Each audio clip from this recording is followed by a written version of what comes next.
Hola hermanos, el día de hoy, 11 de febrero del 2022, viernes de la quinta semana del tiempo ordinario.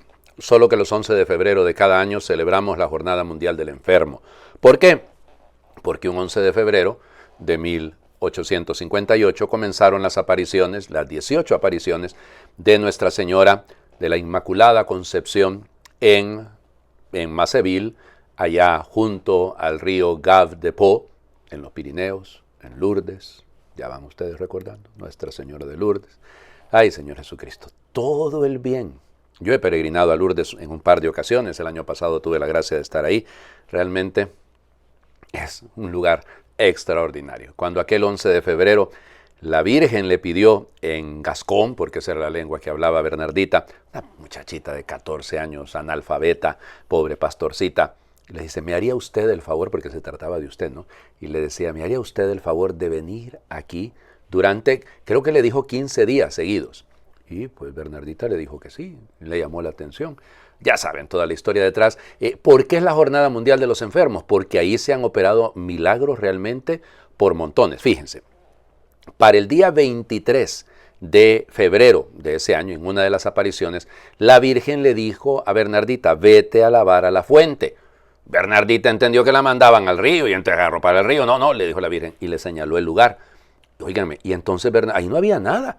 Bernardita empezó a escarbar, claro, empezó a salir algo de agua y ella quedó toda enlodada. Y entonces la gente, claro, empezó a burlarse de ella. Ah, pues sí, que está loca. Ya se imaginarán ustedes todas las cosas que dijeron de ella. Pero de ahí efectivamente salió una fuente de agua. Yo todavía tengo algo del agua de esa fuente de Lourdes, la conservo, la utilizo precisamente para los enfermos y para bendecir. Y la he usado también en mí, lo admito. Hagan de cuenta que dicen 100,000 litros de agua diarios los que surgen de esa fuente. 100,000 litros de agua diarios, para que vean ustedes. Y bueno, evidentemente, miren, los milagros comenzaron a ocurrir bien, pero bien rápido. El primero de los milagros, si mal no estoy, era un trabajador que había tenido un accidente y no tenía visión en un ojo. Y se lavó con esa agua, pero estoy hablándole a los 2 días. Se lavó con esa agua y empezó a ver. Luego se trataba de una mujer que estaba el día siguiente, en marzo de ese mismo año, de 1858, que tenía un brazo dañado, no lo podía mover, no lo podía levantar. Se lavó, se bañó prácticamente ahí y volvió. Y el tercer milagro, es que ya les digo, hay un montón de más de 100 y tantos milagros confirmados, ¿no? Uno de los milagros que fue muy cercano a la última de las apariciones fue de una mamá que su hijo estaba muriendo, él no podía respirar, lo llevó, lo mojó con el agua y el niño, perfecto, perdió cualquier indicio de un asma o alguna cosa así que padecía. Ya les digo, yo he visto milagros ahí, tengo que decirlo. O sea que yo he visto milagros ahí. Así que a confiar que la Madre que nos cuida está siempre pendiente de nosotros. Recuerden toda la historia, ¿no? De las 18 apariciones, quizás de la más importante, no, todas son importantes, ¿no? Es la 16ª, el 25 de marzo, día de la Anunciación, porque Bernardita le insistía, porque el padre, el párroco del lugar, el padre Perimal le decía, pregúntale a la señora cómo se llama. Y Bernardita va de preguntarle, y cada vez que le preguntaba, la Virgen, ¿verdad? Perdón que voy a utilizar cuando no me va a caer un rayo del cielo, ¿no? Pero tenía su picardía la Virgen, se sonreía, solo se sonreía, no le contestaba. Finalmente, el 25 de marzo le dijo, yo soy Hera, porque es la manera de gascona sería, de hablar. Y le dijo, yo soy Hera, la Inmaculada Concepción. ¿Qué sabía Bernardita de la Inmaculada Concepción? Claro, 4 años atrás, en 1854, se había declarado el dogma de la Inmaculada, pero Bernardita no sabía. Y fíjense, tanto es así que cada vez que la entrevistaron, cuando la entrevistó, por la última, el último análisis que se le hizo fue el del obispo de Tarbes, que es el lugar ahí, la sede de la diócesis, digamos, y bueno, y entonces dicen que él salió tan emocionado que bueno, inmediatamente él pidió que se hiciera que en la gruta hubiera procesiones, que fue lo que pidió la Virgen. La Virgen lo que siempre pide, oración por los pecadores, penitencia y una vuelta al verdadero sentido de la pobreza. En el caso de Lourdes, evidentemente, si ligamos Lourdes, Fátima, Medjugorje, o sea, vamos encontrando que la Virgen sigue insistiendo en lo mismo. Un llamado a la penitencia, un llamado a la conversión, buena falta nos hace, ¿no? Y bueno, la última aparición fue el 16 de julio de ese año, Día de Nuestra Señora del Carmen, por cierto. En fin, ya para 1862, el obispo de Tarbes había ya puesto, hizo una carta pastoral en la que hablaba de que se permitía el culto. El Papa Pío IX, lo permitió también, dijo que era válido la asistencia de la gente al lugar. Y bueno, miren, el primer papa en haber ido a Lourdes fue el Papa Benedicto XV, fue como cardenal, no era papa. Ahí estuvo también Pío XI.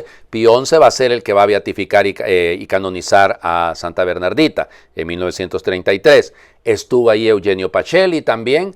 Estuvo, bueno, evidentemente Juan XXIII, estuvo ahí, estuvo Pablo VI también. De hecho, Pablo VI, fíjense que estuvo en Lourdes en el 62. O sea, estuvo 2 veces. Creo que estuvo la primera en el 58 y la otra en el 62. Y la del 62 era cuando ya estaba el concilio.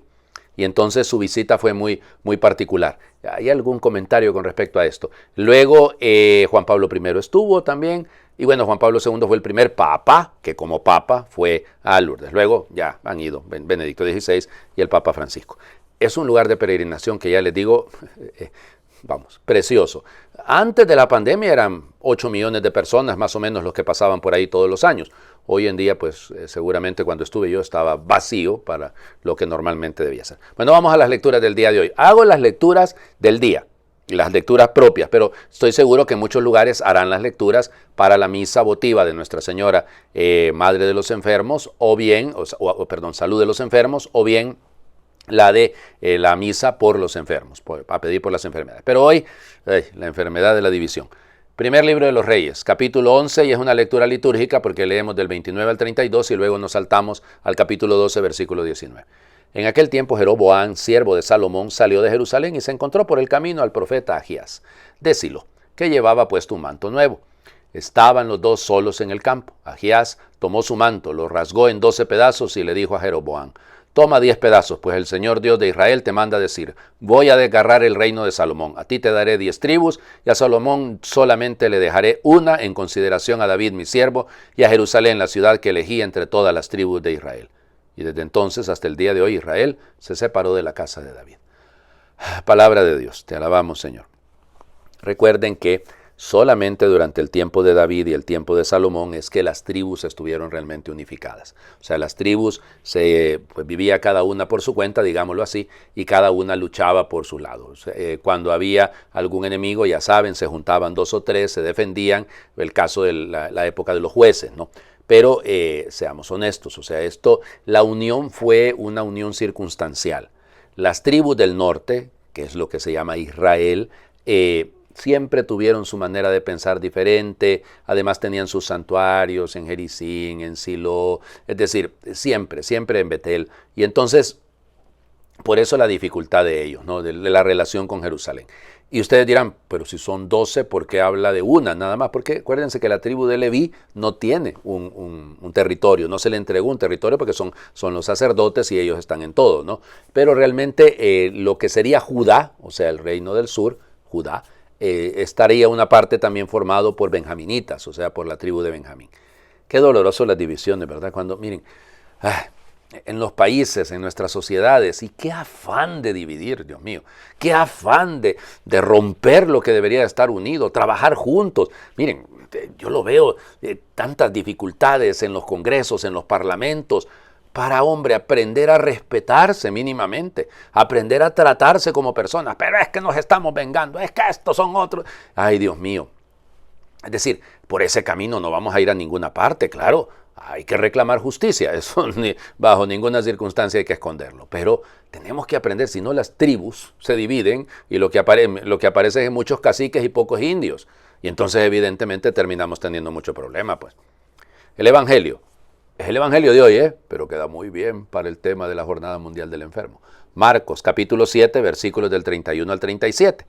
En aquel tiempo salió Jesús de la región de Tiro y vino de nuevo por Sidón al mar de Galilea, atravesando la región de Decápolis. Le llevaron entonces a un hombre sordo y tartamudo, y le suplicaban que le impusiera las manos. Él lo apartó a un lado de la gente, le metió los dedos en los oídos y le tocó la lengua con saliva. Después, mirando al cielo, suspiró y le dijo, Efetá, que quiere decir, ábrete. Al momento, se le abrieron los oídos, se le soltó la traba de la lengua y empezó a hablar sin dificultad.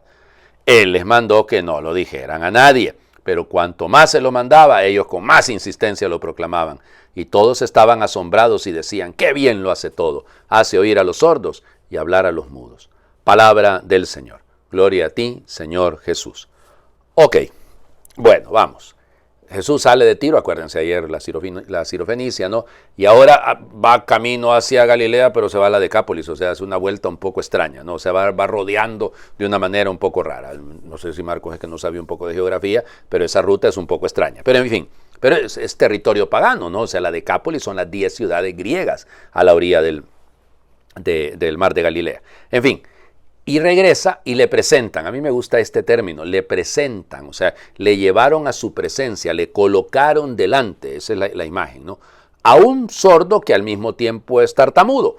Eso es normal.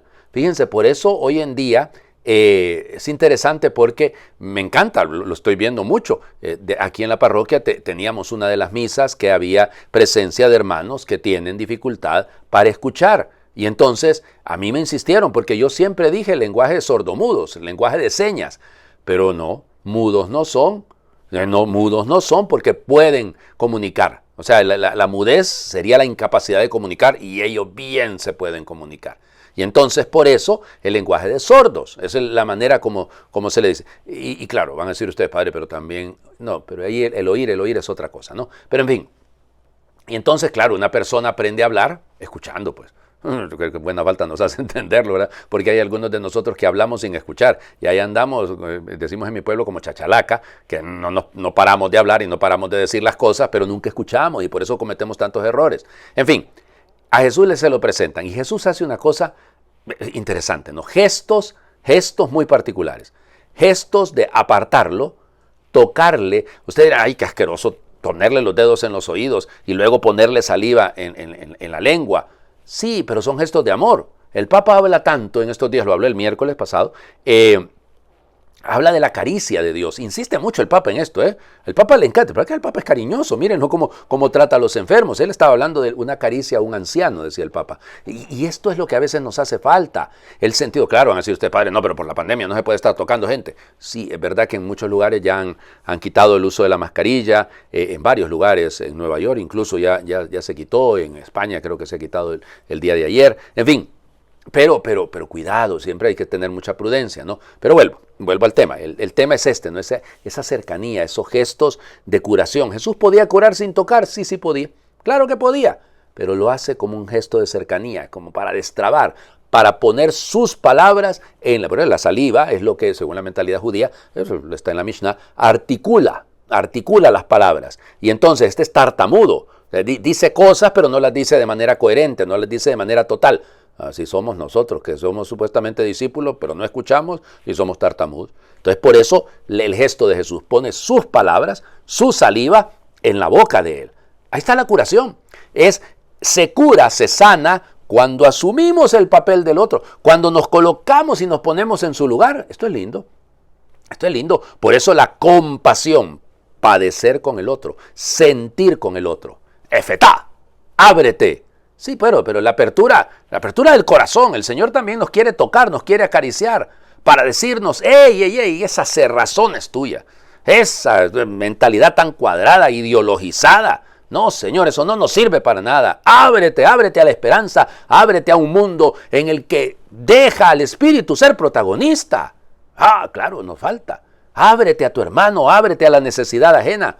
Ese efetá, tiene tantas consecuencias, ¿no?, que podríamos señalar. Por el tiempo no digo una cosa más, ¿no?, pero ya es un poquito tarde, porque quiero hacer la oración que se hace a la Virgen de Lourdes pidiendo por los enfermos. Llegará un momento en el que tendré que hacer un silencio para que ustedes coloquen ahí el nombre de sus enfermos. Oh amabilísima Virgen de Lourdes, Madre de Dios y Madre nuestra, llenos de aflicción y con lágrimas fluyendo de los ojos, acudimos en las horas amargas de la enfermedad a tu maternal corazón, para pedirte que derrames a manos llenas el tesoro de tu misericordia sobre nosotros. Indignos somos por nuestros pecados de que nos escuches, pero acuérdate que jamás se ha oído decir que ninguno de los que han acudido a ti haya sido abandonado.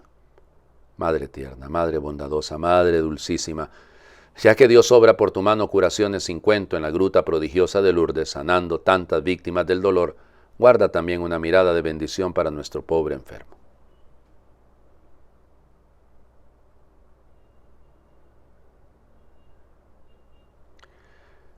Alcánzale de tu divino Hijo Jesucristo la deseada salud, si ha de ser para mayor gloria de Dios.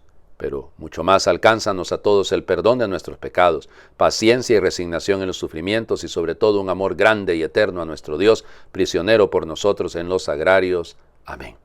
Virgen de Lourdes, ruega por nosotros, consuelo de los afligidos, ruega por nosotros, salud de los enfermos, ruega por nosotros. Ya saben que esta letanía cambió, no es consoladora de los afligidos, ahora es consuelo de los migrantes, consoladora de los afligidos. Bueno, el Señor esté con ustedes. Les bendiga Dios por intercesión de Nuestra Señora de Lourdes. El que es Padre, Hijo y Espíritu Santo, y su bendición descienda y les acompañe siempre. Feliz viernes para todos.